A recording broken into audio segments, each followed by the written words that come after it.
அரங்கரும் அடியேனும் ஓம் அகத்திஷாய நம. அரங்கமுருகா நினது திருவடி சரணம். திருக்குறள் அரண். உயர்வு அகலம் திண்மை அருமை இந்நான்கின் அமைவ அரண் என்றுரைக்கும் நூல். ஏற முடியாத உயரம், தன் படைகளை நின்று தாக்கக்கூடிய அகலம், பகைவரால் வெல்ல முடியாத வலிமை, நெருங்க முடியாத இயந்திர சாதனம், இந்நான்கும் ஒருங்கே அமைந்திருப்பது செயற்கை அரணாகும். நல்ல நெறிகளை எடுத்து சொல்லும் நூல்களையும் அருளாளர்களையும் ஏற்று அதன்படி வாழ்வது சிறப்பை தரும் என்ற ஆறுமுகப் பெருமானே. பொதிகைமலை நாதனே, பொன்னம்பலத்தோனே, மகத்துவம் பொருந்திய மாமுனியே, சர்வலோக சித்த புருஷர்களின் தலைவனே, உமது திருவடி வாழ்க. வணங்குகின்றோம் உமது திருமலரடிகளை. தூய அன்பு கலந்த பக்தியை, சத்தியத்தை, தர்மத்தை நிலைநாட்ட வந்த எமது குருநாதன் ஞான பண்டிதனை வலம் வந்து ஆசிகள் வழங்கிடுவோம். ஐயனே, எங்களது கடமை யாது? மாந்தர்களின் தலையாய கடமை மாயையில் சிக்கிக்கொள்ளாமல் இருப்பதுவே. நித்தமும் தங்களது பணியாது ஐயனே. ஒவ்வொரு மனிதனையும் ஞானத்தை நோக்கி பயணத்தை துவக்க வைப்பதுவே எமது அன்றாட பணியாக உள்ளது அப்பனே. எவ்வாறு துவக்கி வைப்பீர்கள் எமது தந்தையே? உண்மையை உணர்த்த வேண்டும். ஆறுமுகப் பெருமானின் அருமையை, ஆற்றலை பற்றி புரிய வைக்க வேண்டும். தர்மத்தை போதித்து புண்ணியத்தை பெற அவனுக்கு துன்பத்தாலோ இன்பத்தாலோ நல்ல அனுபவத்தை பாடமாக புகட்ட வேண்டும்.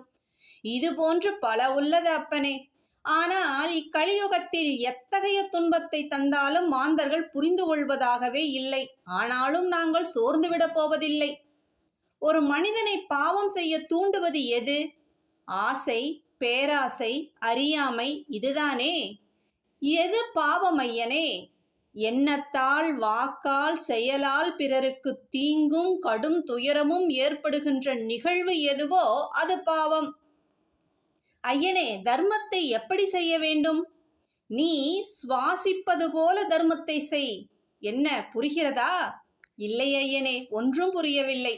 முருகா முருகா, சிந்தித்து செயல்படாதது நமது உடலில் முக்கியமாக 3 செயல்கள் நடைபெறும். அதில் சுவாசம், கண்கள் இமைப்பது, நாவில் ஊறும் உமிழ்நீர்.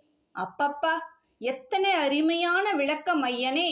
தங்களை போன்ற ஞான அறிவை நாங்களும் பெற வேண்டும். அப்படியெனில் முருகனின் திருவடியை பிடி, தர்மத்தை செய், முருகா என்ற திருநாமத்தை உச்சரித்து கொண்டே இரு. அத்தோடு சத்தியத்தை கடைபிடி, பொறுமையை காட்டு, எதிலும் பெருந்தன்மையை வெளிப்படுத்து. இவைகளை விடாப்பிடியாக பிடித்து கொள்ள வேண்டும். பிடித்து கொண்டதை பழக்கப்படுத்த வேண்டும். பழக்கப்படுத்தியதை பிறருக்கு எடுத்துரைக்க வேண்டும். முருகப்பெருமானின் கணக்கு எத்தகையது என்பது தாங்கள் அறிந்ததே ஐயனே. அதன் சூட்சமத்தை கூறுங்களேன். நமது பிணக்குகளில் எத்தனையோ கணக்கு அவனது சூட்சமமான கணக்கில் உள்ளனவே. நாம் செய்யும் செயல்களின் விளைவுகளை தொகுத்து பகுத்து பெருக்கி பிறகுதான் கழிப்பார் வினையை. அவரது கணக்கு காலத்தின் கணக்கோடு ஒன்றிருக்கும். முருகப்பெருமானின் வாக்குகளை உள்நிறுத்தி செவி கேட்டு செயல் நடத்தி காட்ட வேண்டும். அவனது அருள் நிச்சயம் கிட்டும். தாங்கள் காட்டிய வழியில் நடக்க, பயணிக்க அருளாசி தந்தருள வேண்டுகின்றோம். அகத்திய அரங்க முருகன் திருவடி வாழ்க. குருவின் அருளோடு பணிவான காலை வணக்கம்.